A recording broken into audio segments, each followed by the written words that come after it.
Montague Pilkington was flying over the desert one day when the engine of his little plane suddenly broke down. It made that sort of noise as engines do when they start to go wrong. The plane then suddenly started to drop out of the sky, nose first. Down, down, down it went towards the desert and crashed into the sand. Now, fortunately for Montague, the sand was quite soft, but the plane was a complete wreck. It was totally destroyed.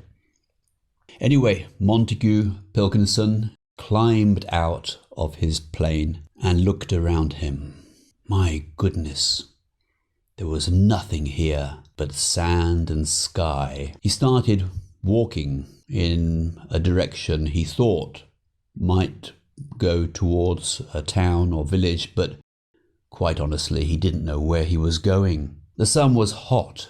It was midday. It was, my goodness, it was in the 40s, or perhaps in the 50s. That's 40 degrees Celsius or 50 degrees Celsius. And he had no water, no food and no water. And water in the desert when it's that hot is very, very important if you want to stay alive. Several hours went by and Montague just walked and walked, trying to go in one direction. But he was by now very, very thirsty. Then suddenly he thought he saw something in the distance, a shape, moving. Could it be a mirage? A mirage?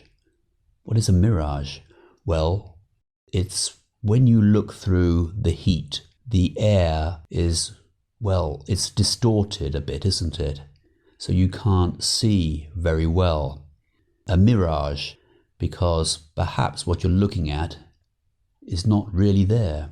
But this shape was getting bigger because it was coming towards him. And then he could make out a man on a camel, and the man and the camel were coming towards him quite quickly. Soon the man came up to Montague on his camel. He was a very elegant-looking man. He was wearing flowing gowns, and he had a long beard, and curiously, he had a suitcase. "Good day, my man. How are you? Perhaps you would like to buy a tie?" And he opened the suitcase, and indeed, inside were a number of ties. Montague could hardly speak. He was so thirsty and his throat was so dry. "Give me water, water. Please, I'm dying. I need water." "Ah, I don't have any water, but I have some lovely ties. I have green ones and blue ones and pink ones and purple ones. I have striped ones and checked ones. Or I have ties with little polka dots on them. Would you like to buy a tie?"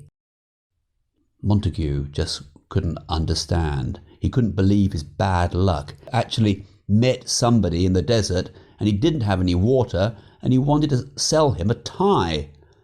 You silly man. Can't you see I need water? Just give me water."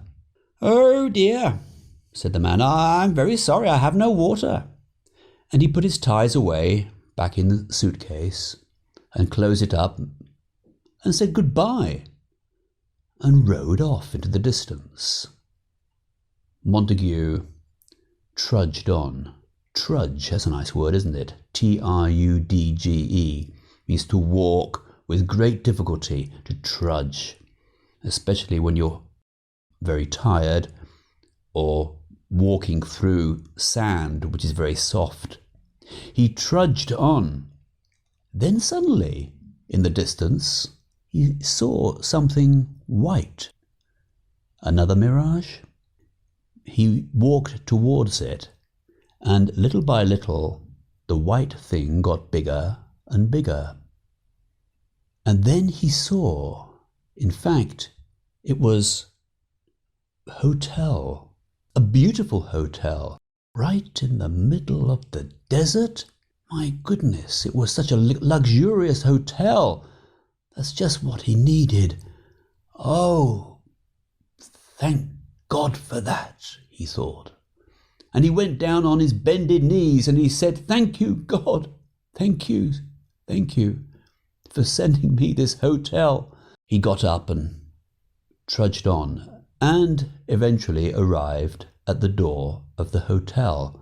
And he was really on his last legs, we say in English. On his last legs. That means he was so tired he could go no further. And he knocked at the door of the beautiful white hotel. Almost immediately, a man opened the hotel, looking very elegant, in a jacket and, well, a suit really, and a nice shirt and tie, and his hair all brill-creamed back. Brill-creamed. That's a sort of a grease that you put in your hair to make it look smart. "Good evening, sir. Can I help you?" Montague said, "Well, just let me in. Let me in, please."